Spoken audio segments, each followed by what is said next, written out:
Morris here again. Today I want to talk to you on the subject matter, a retarded society. Now, when we refer to retarded, we usually reference being slow. If we think about people, we say a person is slow. He's not catching on at the normal pace, sort of falling behind. And as a consequence, he's not able to function and to respond appropriate as we have determined as normal. So we say a person is retarded.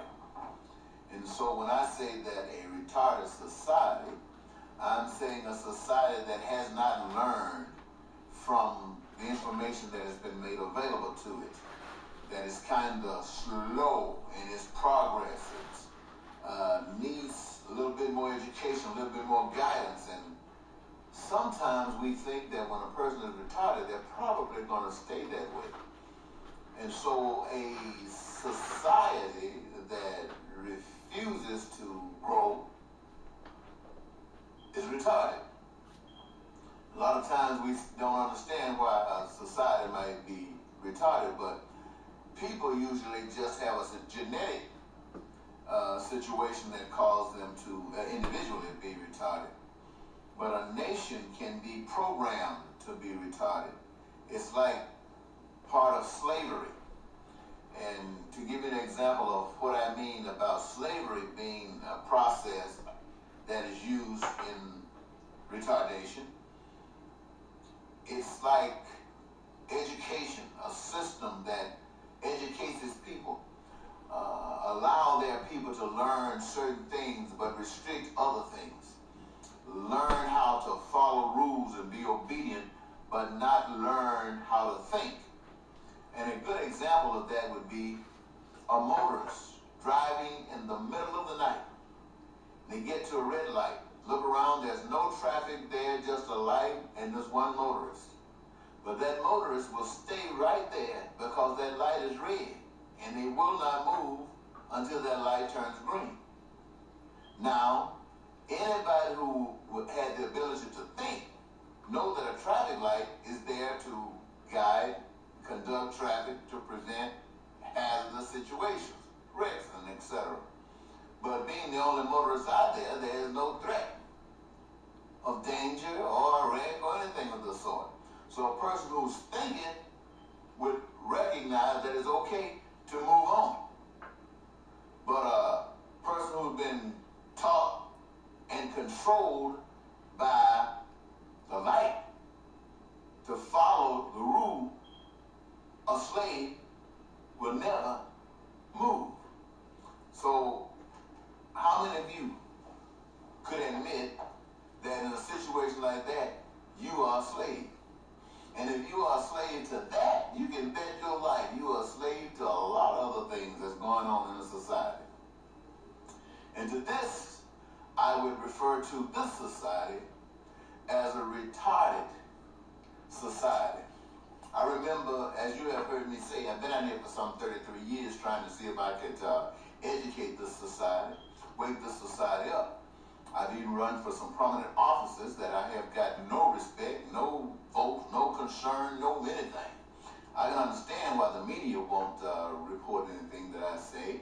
It's because they are partnerships in this conspiracy, as it were. In fact, not only are they partners, they themselves are retarded. They themselves are slaves. And so it runs hand in hand. But I remember being raised by my great-grandparents. My great-grandparents were born in the late 1800s. And I would gather that their parent or grandparent were brought up, if not in the middle of slavery, or definitely not in the middle of slavery, but some form or some portion of that timeline in slavery. And so they had some predetermined ideas that were essentials for survival is concerned, and they handed it on up to their descendants. And the ones that raised me said one of the things that they taught me in teaching me not to steal, they said, the white man, and they said white man because the white man ran the country. They said, Eddie, never steal anything from a white man. You can kill a man, and a white man will get you out of jail for killing a man, especially if he's not white. But if you take a white man's money, he will kill you. And I kept that in mind. But on this mission out here, I felt that it was essential for me to do something to try to get attention, to draw attention to what I was trying to say to a retarded society. Maybe I could wake them up. So I was in a position that I had some control over a white man's money. I decided not to do what I was delegated to do with the money, but to do something else. And having done that, go and tell the white man that I had messed with his money, arrest me, so I could go to trial. And I wanted to get a religious jury. And I wanted to defend myself based upon my motivation for my actions. And I wanted to get that jury to acquit me so that focus or attention can be drawn towards what my message had been over those past years. Well, that jury did not acquit me. They found me guilty, and I went to prison and paid the time. Ultimately went to prison and paid the time. Now, I only mentioned that to you because I had done something that I didn't really think was unique. I thought maybe somebody else had done this one way or another, maybe not money, but some other. And just the other night, I was watching television, and a program came on called The Naked City. I think The Naked City was airing back in the 60s. I was just a young boy at the time. I don't recall seeing the show, but it's coming on MeTV now. And I saw a young man, I believe his name was, I can't think of his name right now, but I'm sure in the midst of this conversation, it'll come back to me. Robert Redford. He was kind of young, I guess about 19. He was playing a college student. And Redford got three other young men who are prominent actors. I can't recall their name. But they had determined that society was so crooked that there were enough resources to satisfy everybody in this country, just as I had done. And that he wanted to draw some attention to his plight. And what he wanted to do, he said that the society was just screwed up, was retarded. He didn't use the word retarded. He said they were just insane. And what he and these guys wanted to do was, in drawing attention to their mission, they wanted to find something that the people really resented, and that was Nazism, the Nazis. And they wanted to commit an act that was devastating, killing. They didn't see money, as the folks had told me about money. Their focus was still on killing. So they ended up killing 4 individuals and leaving swastikas so that people would recognize that it was associated with this Nazism. And on the final death day, they went and put a big Nazi sign, swastika, whatever they call it, in a public place where people could see them dressed like Nazis and Heil Hitler. And then they went away from the scene. But in writing the newspaper, they had left, letters to the editor. You got to leave your name and somewhere you can be contacted. And they did this intentionally. They wanted to be contacted. They wanted the police to pick them up, just as I did. But they wanted the police to pick them up. I went to the police. I didn't wait to be picked up. I went to the police. And they were being questioned. And they insinuated that what they were trying to do was reflect through their activities the insaneness of society. And in reflecting that back to the society, they wanted to die. They wanted to be persecuted and prosecuted and given the death penalty, willingly given the death penalty, in hopes that society could see them and see themselves in it. telling this to the police officer had to think about that for a minute.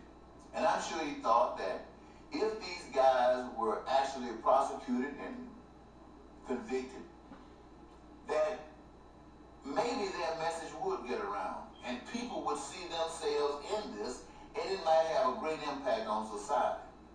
So what the police chief did, he asked one of the police officers to go and contact Bellevue and have them pick these guys up. Bellevue is the insane asylum. The man started screaming, "I'm not insane. The society is insane." But they ended up putting him in the asylum. And I really reflected on that. It was kind of funny to me how these guys had gone to this extreme to get attention to something that was so obvious out there in society to them, with a wonderful goal in mind. Sad that they had to take a life. I mean, I could have never taken a life, but they did, and they were rendered insane. I'm surprised as I saw that movie that back in the 60s, somebody wrote that script saying the same thing that I did in the 90s. This was happening in the 60s, I did it in the 90s. They killed, I dealt with money. I did time, they went to the asylum. And society stepped the same with them, the same with me. And you know, I hope that for some strange reason, people can get something out of that. Many of you might have seen the movie called The Rise of the Planet of the Apes. And there were a couple of things that happened in that particular episode. They had, what I want to draw attention to is this ape who were given some type of treatment ended up being transferred. The treatment was actually given to his mother, but it was inherited in his body. And the program was being squashed, and they had requested that all of these test apes be killed. But one was pregnant, and this baby was born, and the scientists just couldn't kill the baby. So one guy took the baby home. Baby grew up. This guy was treating this baby as though that was his child, teaching him, and this ape, according to the movie, was very intelligent. To make a long story short,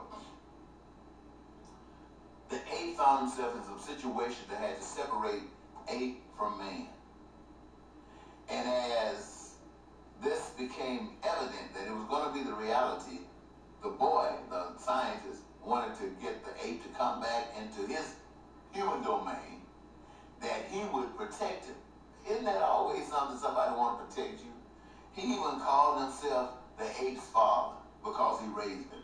It reminded me of people who call themselves superior. And in that superiority complex thing, they refer to themselves as fathers, as protectors, as this guy did. And I'm also reminded back in the day, white race, they call themselves superior. I'm not trying to put down you white people, because even though you had slaves and you captured many people to bring them into slavery, a lot of them were sold to you by blacks.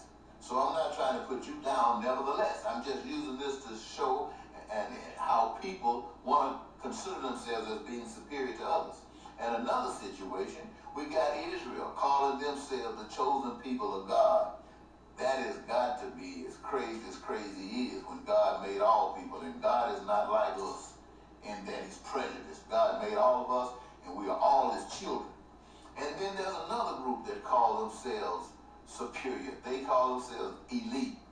They have taken advantage of the retarded society. In fact, they have trained them, brought them to the state of being retarded. And they call themselves elite. When the people, the mass public look at them, they refer to them as the 1%ers. But that's not just the 1%ers. It goes much, much deeper than that. It's probably the 0.5%ers. And another reference of people who try to be superior to other nations, when you think about America, every nation wants to be the #1 nation. In America, we say the greatest nation on earth. I'm sure in Russia, they say the greatest nation on earth. I'm sure in China, they say the greatest nation on earth. I'm sure in the Philippines, they say the greatest nation on earth. I'm sure in Haiti, they say the greatest nation on earth. Everybody want to be the greatest nation. And for sure, the G20 nations definitely call themselves the great majority nations who have the resources. Where do they get those resources?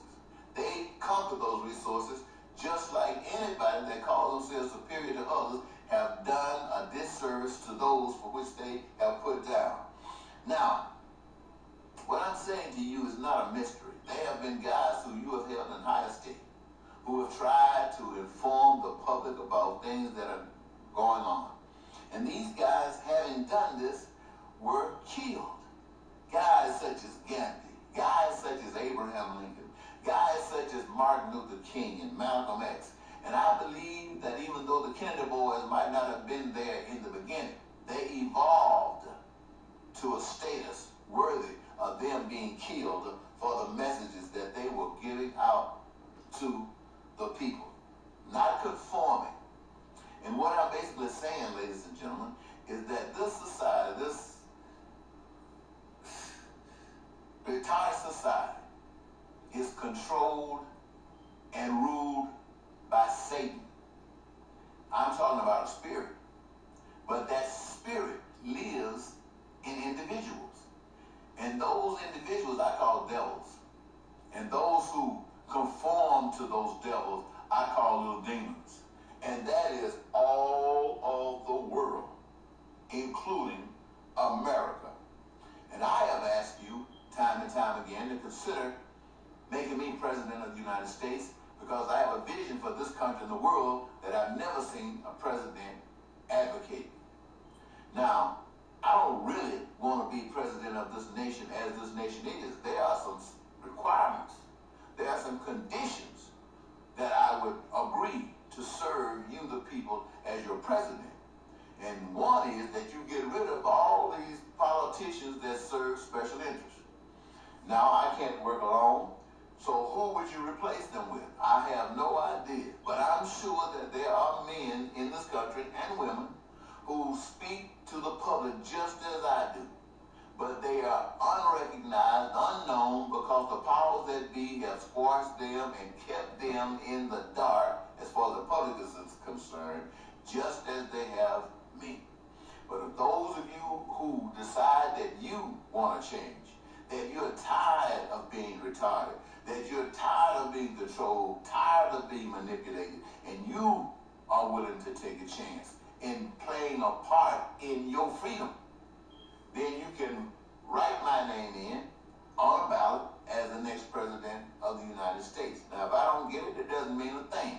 It just means that you are one who are tired and you did not choose a little devil, whether it was a Republican, a little devil, whether it was a Democrat. You chose to stand up for what is proper and what is right. Now, what is right? Look at it like this. Try to make this as simple for you as I possibly can. What is right? Let's take the focus off what we have been given to focus on by Satan, the devil, and his demons. And that's all of us. If you're not trying to change this world, change America, and make it beautiful for everybody, I'm not talking about talking. If you're not actively trying to make this a beautiful country, to see that the will of heaven is expressed on this earth, if you're not doing that, I don't care who you are. You can be my mother, my wife, my children, whoever you are. If you're not dedicated yourself to try to do that, then you are either a devil if you're in a position of authority. You're a demon if you're approving what these devils are doing. And being a devil, you are following that which denies that approach, the beautiness of this society for all people. That comes from Satan. That means if you're a preacher and you're not out here trying to change, if you think you're just trying to save somebody's soul to get into heaven, you are a devil. If you're trying to save people's soul and get them into heaven, you are a devil. You are a blind slave, and you are not being no good for God. You are as blind as a bat. I want to get that out there. Now, just so you can get an idea of what really is the foundation for learning what thy will on earth would be as it is in heaven. The best way to give you this analogy is through a family. A family. Everybody knows what a family is. You got your mother, your father, your sisters, your brothers, so on. And in that household, there's no distinction except your parents. Parents provide for all the children while they're there under their authority. Now, when they grow up and get out of the house, they take what they learned and they teach it through the process of their lives. But just so that you can understand how this thing is related, you see, many of you might have a great-great-grandparent. You might not know them. They might have passed on before you were born. But you had a great-great-grandparent. And that great-great-grandparent was your connection to your great-grandparent. And that grandparent was your connection, well, that great-grandparent was your connection to your grandparent. And your grandparent is your connection to your parent. And your parent is your connection to what? Your parent is your connection to what in this line that I'm giving you? It is your connection to the creator of human population. Your parent is your connection to the human population. Your parent is your connection to the creator of all human beings. Now, that means that the ultimate parent is the maker of parents. And if the parent is responsible for taking care of all your needs, the ultimate maker of all parents is responsible for taking care of all of your needs, making sure that while your mother can give you milk, and the Creator is prepared for that, also making sure that when time to eat food, you can have food. Making sure that when you step outside of the dimension of your parents, that food is there available for you. All of those essentials of life sustenance are there. That ultimate parent provided for them. Now, he didn't provide it for a superior group. Didn't provide it for Israel and not the rest of the world. Didn't provide it for white people and not other people. Didn't provide it for Americans and not other people. Didn't provide it for the G20 nations and not other people. Didn't provide it for the elite and not other people. Provided it for everyone. And that means that everyone on earth, according to that great creator parent, should be protected on this earth. Just like any family would look after their people when they are children, adolescents, and they are still under their dominion. But you might think, well, when you go out on your own, then you have to, you don't struggle. Why? Because we are all family. And if you want that same harmony that rested within that family, you got to maintain that family structure. And anything that would tell you anything different is anti-God. Satan. That's that spirit. That's why you got special interest. Special interest is nothing but Satan trying to disrupt. People who are going along with the things have bought into that. I'm trying to tell you something that you have never probably heard before.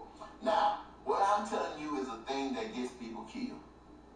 Now, I am bold enough to tell you this because I have learned the beauty of living and the joy in dying. Here's key. The only reason that Satan is able to control the devils and control the demons is because you are confused about death. And being confused about death, Satan will have you killed if you don't obey, as he has done millions and millions of people, whether they were standing for good or whether they were fighting in war. He has had them killed. And Satan will kill you. And God will allow Satan to kill you. Why? Because in the society, in America and all over the earth, while it was made for God's children, it has turned into a den of thieves and devils. That's why people don't have jobs. That's why people have minimum wages. That's why people lose their homes. That's why people have to commit crime to survive. That's why you got the mafia.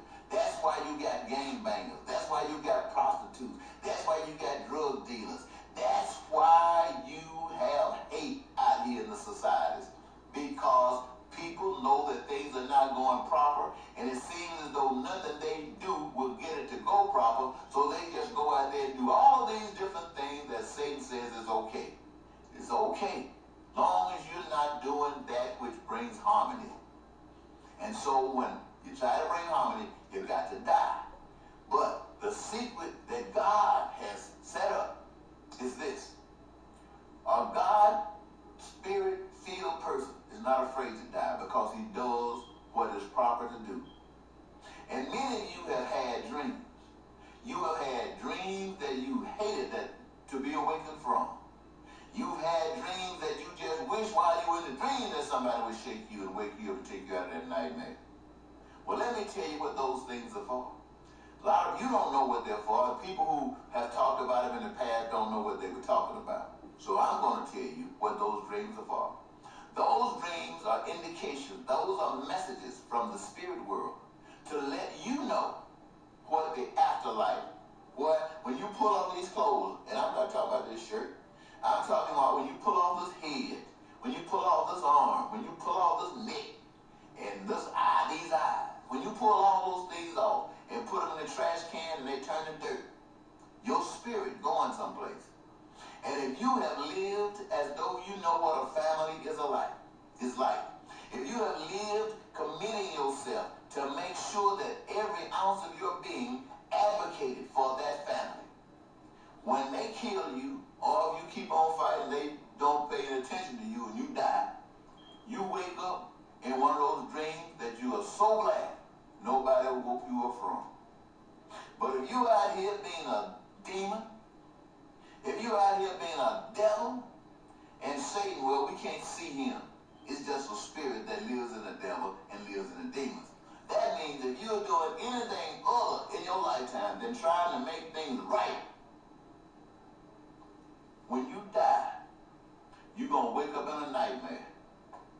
You're going to wake up in a nightmare, and there's no thing anybody can do that will take you out of that. You're going to have to live through that. Every last one of you, when you were in your dream that you didn't want to wake up from, everybody that you ran across will fit in place. There was nobody out of place. Your parents, your sisters and brothers, your friends, you might have had new friends as well, but everything fit. And when you were in your nightmare, everything fit. The only thing happened is that you were awakened from it. You woke up. When you die, you are not going to wake up from it. Your spirit is not going to heaven. Your spirit is not going to hell. You're going to a place where either you're going to be so glad that nobody woke you up from, and you have no understanding, no remembrance of here at all.